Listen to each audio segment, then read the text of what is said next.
સર્વોત્તમ સ્તોત્ર શ્રી ગુસાઈજીએ પ્રગટ કરેલ છે, જેનો પાઠ કરવાથી પ્રતિબંધનો નાશ થવો અને નિશ્ચય શ્રી કૃષ્ણ અધરામૃતની પ્રાપ્તિ થવી, એ શ્રી ગુસાઈજીના શ્રી મુખનું વચન છે. આજે જે ટીકાનું વર્ણન આવશે તે ક્રમાંક 63મું નામ 108માંથી. તે નામ છે પિતા. આગળના 62મા નામની અંદર ભુવિ ભક્તિ પ્રચારય કરીને જે નામ હતું એમાં અંતમાં કહેલું કે જે મહાપ્રભુજીએ આ માર્ગ પ્રગટ કર્યો હતો, પરંતુ સૃષ્ટિ અપાર હોવાથી આપે એ માર્ગનો પ્રચાર પ્રસાર કરવા માટે જ ગૃહસ્થ ધર્મનો સ્વીકાર કર્યો હતો અને જે આપને પુત્ર થયા તેમણે જ આ પુષ્ટિ માર્ગનો પ્રચાર એનો વિસ્તાર કર્યો હતો. ને તે વખતે કોઈ સંશય કરે કે આપે કોઈ એવા જીવને શિષ્ય બનાવી અને પછી પ્રચાર કર્યો છે કે ખરેખર આપના પુત્ર છે, એવો કોઈ સંશય કરે. કેમ કે અત્યાર સુધી જે પરંપરા ચાલી આવી છે, 4 સંપ્રદાય જે ભૂતલ પર બિરાજમાન છે એમાં એવી રીતે ગાદી પર બેસાડે છે કે જેમાં કોઈ જે શ્રેષ્ઠ શિષ્ય હોય એની અંદર પોતાનું સામર્થ્ય તેજ બધું પધરાવી અને તેને આ ગાદી સોંપાય છે. આ એ પરંપરા શિષ્ય પરંપરા છે, પણ આ એક જ એવો માર્ગ છે કે જેમાં પુત્ર પરંપરા છે. એટલે કોઈને સંશય થાય કે શું ખરેખર પુત્ર હતા કે કોઈ શિષ્યને આ માર્ગ સોંપ્યો છે આગળ માટે વિસ્તાર માટે, તો એ શંકા વિશે હવે કહે છે. શ્રી ગોકુલનાથજી નામ પિતાનું ब्रज भाषा में वर्णन करता कहे छे, या को अर्थ श्री गुसाई जी कहते हैं जो मानी लिए पुत्र नहीं है और शिष्य रूपी पुत्र हूँ नहीं है. मानी लिए पुत्र એટલે દત્તક પુત્ર પણ નથી લીધો કે શિષ્ય રૂપી પુત્ર પણ નથી. श्री गुसाई जी तो साक्षात पुत्र है. ताहित यह नाम कहे जो पिता. तहाँ यह आशंका हो जो पिता के समान पुत्र न होय तो पिता को काज पुत्र सो कैसे होय. जो श्री गुसाई जी श्री महाप्रभु जी वल्लभाचार्य जी के समान नहीं होय तो आगे पुष्टि भक्ति को प्रचार न होय. क्यों? जो श्री महाप्रभु जी वल्लभाचार्य जी आप प्रगट होई के पुष्टि भक्ति मार्ग प्रकट किए हैं,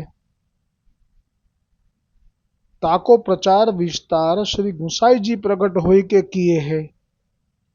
तहाँ कोई पूर्व पक्ष करे जो यद्यपि आत्मा ते उपजे पुत्र हु है, परंतु तेज प्रताप श्री गुसाई जी में श्री महाप्रभु जी वल्लभाचार्य जी के समान कैसे प्राप्त होई गो. क्यों? जो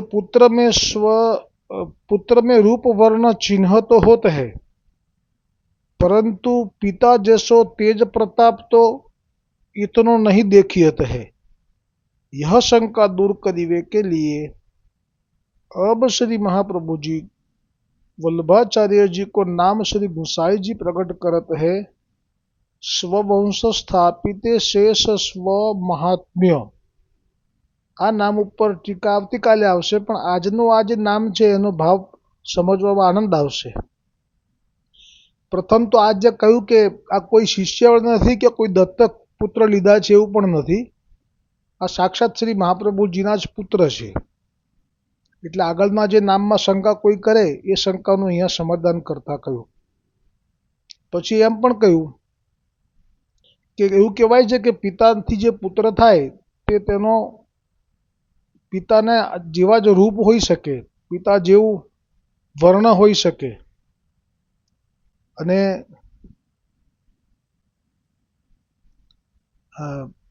પુત્ર તેજ પ્રતાપ શ્રી ગુસાઈજી રૂપ વર્ણ ચિહ્ન હોઈ શકે, એવું દેખાય કે આ પિતા જેવો જ દેખાય છે, પરંતુ તેજ પ્રતાપ નથી હોતું. જે પિતામાં હોય એવો તેજ પ્રતાપ એના પુત્રમાં નથી હોતો એવું જોવામાં આવે છે. તો એવી જો કોઈ શંકા કરે તો હવે એનું સમાધાન થાય એટલા માટે જ હવે આ નામ આવતીકાલે જે આવશે સ્વવંશો સ્થાપિતા શેષ સ્વ મહાત્મ્ય, એટલે એ જે શંકા છે સાચી છે કે જે પિતામાં હોય છે એટલું પુત્રમાં નથી હોતું. પણ હવે આ જે સમાધાન આવશે એમાં જે આવશે કે આપે મહાપ્રભુજીએ વલ્ભાચાર્યજીએ જ આપનો અંશ એ આપના વંશમાં સ્થાપેલો છે, એટલે તરત જ એનું સમાધાન થઈ જશે કે વાત સાચી છે કે પિતા જેટલું પુત્રમાં ન હોય, પણ અહીંયા તો મહાપ્રભુજીએ સ્થાપેલો છે આપનો અંશ આપના દરેકે દરેક વંશમાં, કે મહાપ્રભુજીનો જ અંશ એમાં છે. એટલા માટે થઈને હવે એ શંકાનું પણ સમાધાન તો થશે જ. હવે આજનું જે આ નામ કહ્યું કે પિતા, અને એમાં એમ કહ્યું કે એ ગુસાઈજી એ કોઈ શિષ્ય નથી કે કોઈ દત્તક લીધેલા પુત્ર પણ નથી, પરંતુ આ તો સાક્ષાત પુત્ર છે. તાહિત યહ નામ કહે જો પિતા, તહા યહ આશંકા હોય જો પિતા કે સમાન પુત્ર. હવે આપણે એક ભાવ આજે લેવાનો છે કે પુષ્ટિ માર્ગમાં આવી રીતે આ વસ્તુનો સ્વીકાર કરેલો છે કે આચાર્ય કુલ બાળકો એ ભૂતલ ઉપર આપના જ વંશમાં ફરીવાર પ્રગટ થાય છે. આના પ્રમાણોમાં પ્રથમ જ શરૂઆત જ પ્રમાણ જોઈએ તો મહાપ્રભુજી વલ્ભાચાર્યજી જે છે આપ જ શ્રી ગુસાઈજીના ચતુર્થ લાલન ગોકુલનાથજી તરીકે પ્રગટ થયા. એટલે આ એક પુષ્ટિ માર્ગમાં જ આનો સ્વીકાર છે. આચાર્ય બાળકો પણ આ વાતની સંમતિ આપે છે. એટલે એ રીતે પણ આ જે માર્ગ છે એમાં પિતા એ પણ પાછા પુત્ર થઈને પ્રગટ થતા હોય છે. અને આ તો સનાતન ધર્મમાં પણ કહેલું છે કે જે સનાતન ધર્મની અંદર પિતૃઓ હોય છે એ વળી વળીને પોતાના વંશમાં જન્મ લેતા હોય છે. એ એમને અનુકૂળ આવે છે પોતાના વંશમાં જ જન્મ લેવો, કેમ કે એમની સાથે એમનું ઋણાનુબંધ હોય છે. એવી રીતે આચાર્ય કુલ બાળકોના ઘરમાં પણ અવારનવાર આવે છે, અને એનું પ્રમાણ પણ આપે છે. જ્યારે આખા વર્ષમાં એક દિવસ એવો આવે છે કે જેમાં બાળકોને પણ આ વયસ્ક આચાર્ય બાળકો એ નાના વલ્લભકુલ બાળકને પણ પગે લાગે છે, ચરણ પગે લાગે છે. હા, એનું માન આપે છે. એની પાછળ પણ આ જ ભાવ રહેલો છે કે આપ પાછા આવ્યા. પુષ્ટિનો પ્રચારનો અર્થનું જે કાર્ય છે શેષ કાર્ય તે માટે. હવે જે વાત આપણે સમજવાની છે કે આ પિતા એટલે કે મહાપ્રભુજી વલ્ભાચાર્યજી એ પિતા છે અને શ્રી ગુસાઈજી એ પુત્ર છે. અને આમાં આપણે ગોકુલનાથજીએ વધારે વિસ્તાર નથી કર્યો, બહુ જ ઓછી વ્યાખ્યામાં આપે અને વિરામ કરી દીધો, કેમ કે આપ પણ હવે અસમંજસમાં છે. આપ વધારે કંઈ કહી શકે એમ નથી આ વિષયમાં, કારણ કે આપ પોતે પણ પાછા વલ્લભ જ છે. એ તો આપણે સૌ જાણીએ છીએ, એટલે નહીંતર તો આય ખબર ના હોત. આ તો શ્રી ગુસાઈજીએ જ આપનું નામ શ્રી વલ્લભ પ્રગટ કર્યું. એક આ પ્રમાણથી પછી અનેક પ્રમાણો મળ્યા, જેમાં એક વખત પેલા વૈષ્ણવે પૂછેલું કે શું ગોકુલનાથજી સાક્ષાત ઈશ્વર છે? ત્યારે આપ પણ એનું ખોટું તો ન બોલી શકે, એટલે કહ્યું કે હા એ વાત છે. એમ કરીને આપે ગોળ ગોળ જવાબ આપી અને એ વાતને પૂર્ણ કરેલી. પછી તો આપ શ્રી ગોકુલનાથજીએ જ્યારે શ્રી ગુસાઈજી આપ લીલા કરી ગયા અને એક વૈષ્ણવ હૈયાફાટ રુદન કરતો શ્રી ગોકુલમાં આવ્યો અને એનું રુદન આપ જોઈ ન શક્યા, ત્યારે શ્રી ગોકુલનાથજીએ જ શ્રી ગુસાઈજી રૂપે પ્રગટ થઈને દર્શન આપેલા. એટલે આ જે ગોકુલનાથજીના સ્વરૂપના બદલે ગુસાઈજીના સ્વરૂપે દર્શન આપવા એ સામર્થ્ય એ માત્ર પિતાનું જ હોય. એટલે કે ગુસાઈજીના જે પિતા છે એમનું જ આવું સામર્થ્ય હોય, પુત્રનું ના હોય. એટલે એ વલ્લભ જ છે. એટલે આ પિતા નામ ઉપર આજે હું આપને અત્યાર સુધી તો મને પણ ખબર નહોતી કે પરળ બ્રહ્મ એ શિવ છે અને પુષ્ટિ માર્ગમાં પરળ બ્રહ્મ એ સ્વામિનીજી છે. એ બંને એક જ છે એવી મને ખબર નહોતી. અસમંજસતામાં હું પણ હતો, પણ ઠાકોરજીની કૃપાથી મને બે આપણા જે પુરાણ છે વ્યાસજીના 18 પુરાણને માન્ય કરવામાં આવ્યા છે સનાતન આપણા ધર્મોમાં. સનાતન ધર્મમાં. એમાં આ જે બે પુરાણો છે એ બંને પુરાણોમાં સ્પષ્ટ આજ્ઞા કરી છે કે શિવ એ જ રાધા છે અને રાધા એ જ શિવ છે અને એ જ પરળ બ્રહ્મ છે. એટલે પરળ બ્રહ્મ બે નથી, એક જ છે, પણ બંને સ્વરૂપ અલગ અલગ છે. એમાં ઠાકોરજીના પણ સ્વરૂપ અલગ છે, એથી એટલે કે પૂર્ણ પુરુષોત્તમના પણ સ્વરૂપ અલગ અલગ છે, તેથી પરળ બ્રહ્મના પણ સ્વરૂપ અલગ અલગ છે. એ કયા પુરાણમાં છે એનું વર્ણન કરીને પછી આ પિતા પુત્ર વિશે થોડો આનંદ લઈશું. પ્રથમ તો બ્રહ્માંડ પુરાણમાં આ વાતનો ઉલ્લેખ છે. એમાં 2/42.46 એ શ્લોકમાં આવે છે કે સનાતની અર્થાત અવિનાશી પરમેશ્વરી શ્રી રાધિકા સ્વયં પરબ્રહ્મ શિવ ही है.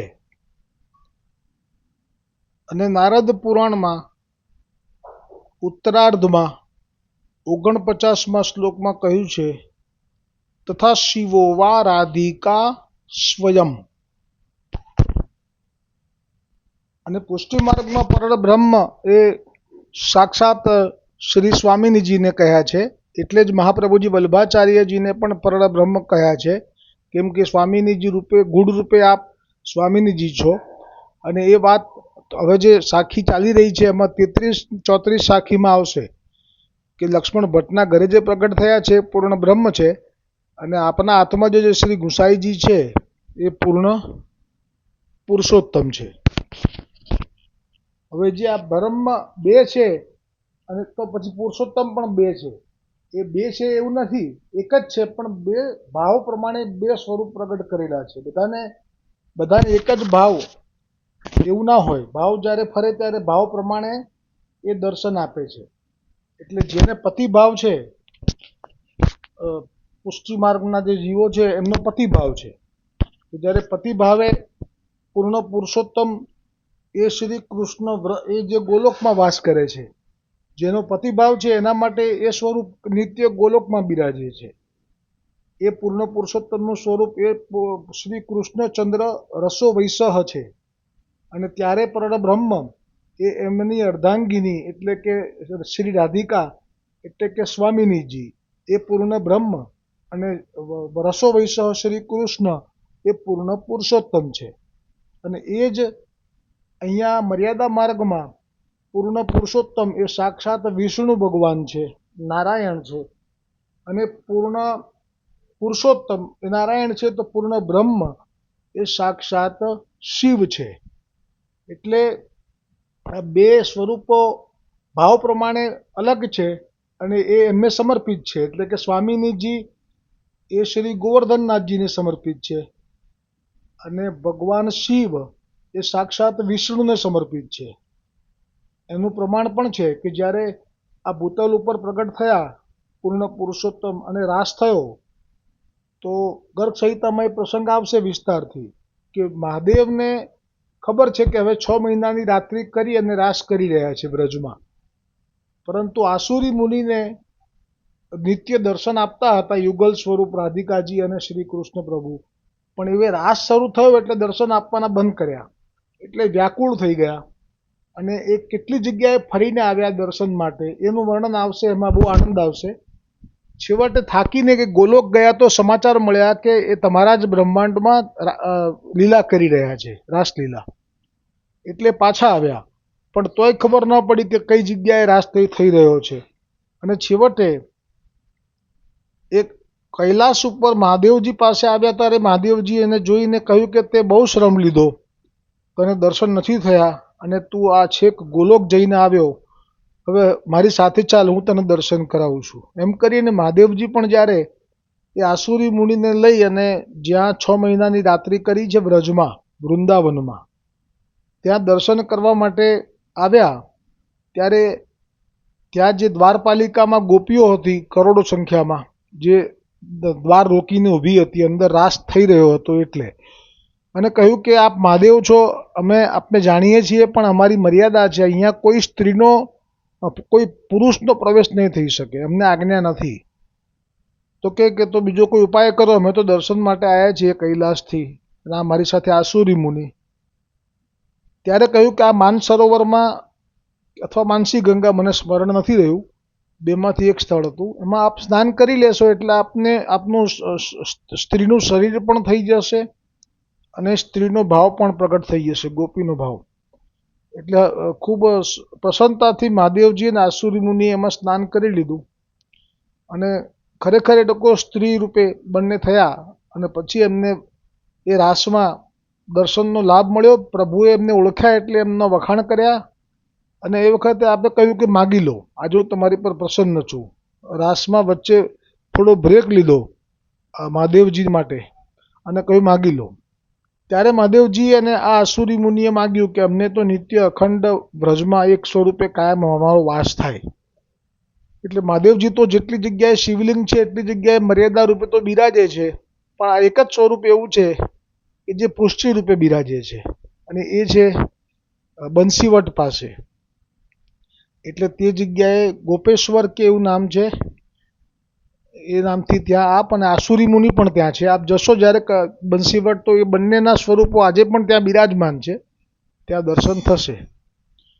તો તે ભાવથી ત્યાં કાયમ માટે બિરાજમાન છે. પણ મેં જે વાત કરી એ કે આ જે શિવ છે એ પરળ બ્રહ્મ છે, પણ એ વિષ્ણુને સમર્પિત છે, એમનામાં અનન્યપણું નથી. એટલે તો આપણે વારંવાર કહ્યું જ્યારે જ્યારે પણ સંતદાસ ચોપડાનો પ્રસંગ આવ્યો ત્યારે કે ભાઈ હું મર્યાદા માર્ગીય વૈષ્ણવ છું, એટલે મારી મર્યાદા છે, બધાની નિકુંજની લીલાનો મને અધિકાર નથી. એટલે તો ગોપાલદાસના મુખે ગુસાઈજીએ જ કેવડાવ્યું કે એસો માર્ગ, એવો માર્ગ આ વલ્લભ વર્ણો જ્યાં પ્રવેશ નહીં વિધિ હરનો. એટલે જ્યારે એવું કહે છે ગુસાઈજી, આપ જ કહે છે માનો ગોપાલદાસના શ્રીમુખથી કે ત્યાં પ્રવેશ નથી વિધિ હરનો. એટલે વિધિ એટલે બ્રહ્મા અને હર એટલે પરળ બ્રહ્મ એ મહાદેવ. પણ એ પરળ બ્રહ્મ મહાદેવનો ત્યાં પ્રવેશ નથી, એ વાત એટલી યથાર્થ છે કે અહીંયા પ્રમાણ મળશે એનું કે ભલે એ લોકો આવ્યા, એમણે રાસનો લાભ લીધો, આવું વરદાન પણ માગી લીધું. અહીંયા બંને જણા રાસ પૂરો થયો પછી ત્યાં જ રહ્યા કાયમ માટે. હજી પણ છે, તમે જાઓ તો દર્શન થશે તમને, માગજો દર્શન આપશે. ત્યાં જે પંડા હોય એમને પૂછજો, ચોબાજીને. હવે આવે છે વાત અનન્યપણાની. તો મહાપ્રભુજી વલ્ભાચાર્યજી એ સ્વામિનીજીનું પ્રાગટ્ય છે, એટલે એ પુષ્ટિ માર્ગીય પરળ બ્રહ્મ છે, એટલે એમનું સમર્પણ સંપૂર્ણ ગોવર્ધનનાથજીમાં છે. જ્યારે આ મહાદેવનું સમર્પણ કાચું કેમ છે કે અત્યારે આવું માગ્યું કે અમે કાયમ માટે અખંડ વાસ કરીએ અને કર્યો, પરંતુ આ લીલા થઈ ક્યારે? તો કે ઠાકોરજી બાળ લીલા કરી રહ્યા હતા, પછી જે ગોવર્ધન ધારણ કર્યો અને પછી જાણ્યું બધાએ કે આ જ છે પૂર્ણ પુરુષોત્તમ, પછી આ રાસ થયો છે.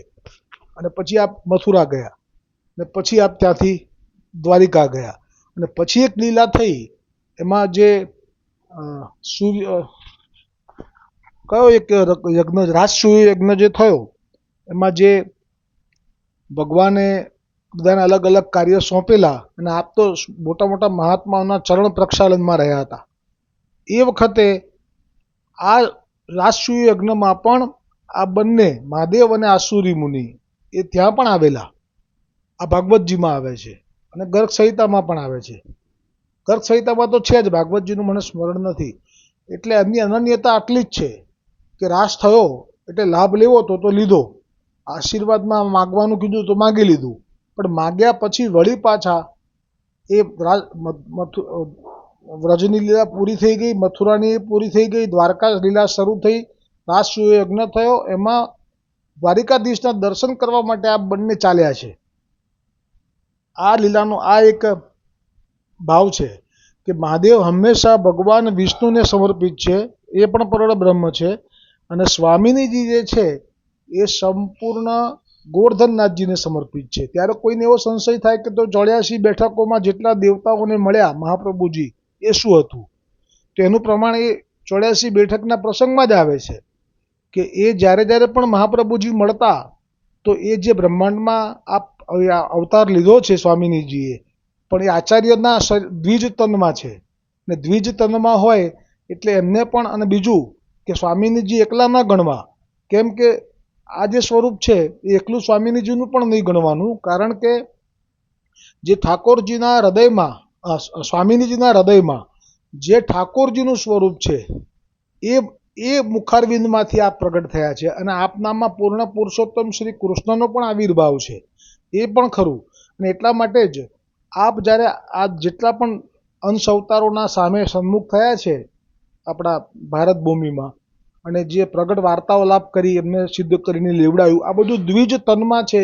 એક એ ભાવ સમજવું જોઈએ. અને બીજું કે દરેકે દરેક મિલન થયા પછી છેલ્લે આપે આપનો જે અભિગમ છે એ જ પ્રગટ કર્યો કે અમારા સ્વામી ગોવર્ધનનાથજી વ્રજમાં આ રીતે પ્રગટ થયા, ગોવર્ધનની કંદરામાંથી અત્યારે બિરાજી રહ્યા છે, અમે એમના જીવો માટે આ પરિભ્રમણ કરી રહ્યા છીએ. આ વાત પણ આપે આપના મુખે દરેકે દરેકને કહી. એમ કરી અને આપે આ લીલા જે કોઈ પણ વાંચશે સાંભળશે તો એમાં અમારા જીવો અમને મળી જશે, ખેંચાઈ જશે, અમારા બાળકોથી શરણે આવી જશે. આ પણ એક અભિગમ હતો. એટલે આમાં ક્યાંય અન્યાશ્રય જેવું મહાપ્રભુજીનું નથી. જ્યારે જ્યારે પણ એવું લાગશે આપણને કે તો પછી આ 16 દિવસ વાલ્મીકી રામાયણ કરી એ કેવી રીતે કરી, અને જગન્નાથજીના મંદિર પાસે બહાર જ્યારે કોઈ પ્રસાદ હાથમાં ધર્યો પણ એકાદશી હતી તો આપે બારસ સુધી સતત જેટલા પણ આપણા પુરાણો છે અને શાસ્ત્રો છે એની અંદર જે પ્રસાદનો મહિમા, મર્યાદા માર્ગીય પુરાણોના અંદર જે પ્રસાદનો મહિમા ગાયેલો છે એ પૃથક પૃથક બધા જ એના સ્કંદ, અધ્યાય અને શ્લોક નંબર સાથે આખી રાત એનું વર્ણન કરતા રહ્યા અને એક હાથમાં મહાપ્રસાદ હતો. તો આ શું? તો આ જે વાલ્મીકી રામાયણ અને આ જે વર્ણન એમાં પણ કહ્યું છે કે આપની અંદર એટલો બધો આપ સામર્થ્ય વાંચો કે આ બધા જ પુરાણો એ આપને કંઠસ્થ છે. એ પણ સ્વાભાવિક છે. અને આવું બધું કરવાની પાછળનું કારણ પણ એ જ હતું કે જે અંશ અવતાર છે એમનું પણ માન સચવાય, પણ સાથે સાથે આ સાંભળીને દૈવી જીવો પણ દોડીને શરણે આવી જાય. એટલે આ રીતે આ જે પિતા અને પુત્ર એમાં જે પિતા જે નામ છે એ કોનું કહ્યું તો કે પરબ્રહ્મનું, શ્રી મહાપ્રભુજીનું. અને પુત્ર કોણ છે તો કે જે ગુસાઈજી, એ સાક્ષાત શ્રી કૃષ્ણ. તો હવે એક નાનો પ્રસંગ રમૂજનો એ શિવ પુરાણમાં છે. હું જ્યારે મર્યાદા માર્ગમાં હતો ત્યારે શિવ પુરાણ મેં વાંચેલું, એમાં આ પ્રસંગ આવેલો છે કે જ્યારે શિવજીના લગ્ન થાય છે ત્યારે એ લગ્નમાં જ્યારે પૂછવામાં આવે, ગોર બાપા પૂછે કે તમારા પિતાનું નામ શું? તે વખતે મહાદેવજીએ કહ્યું કે મારા પિતાનું નામ વિષ્ણુ. અને પછી ફરી પૂછ્યું કે તો પછી વિષ્ણુના પિતાનું નામ શું? તો મહાદેવજીએ એમ કહી દીધું કે વિષ્ણુના પિતા તો પાછા અમે જ છીએ. એટલે અત્યારે પિતા ઉપર જે આવ્યું છે વ્યાખ્યા, તો એટલે મને યાદ આવ્યું કે પરબ્રહ્મ એ સાક્ષાત વલ્લભ એ પિતા છે, તો શ્રી ગુસાઈજી સાક્ષાત શ્રી કૃષ્ણ એ એમના પુત્ર છે. તો વળી પાછા શ્રી ગોકુલનાથજી એ આપ પાછા પુત્ર છે, તો શ્રી કૃષ્ણ વળી પાછા આપના પિતા છે.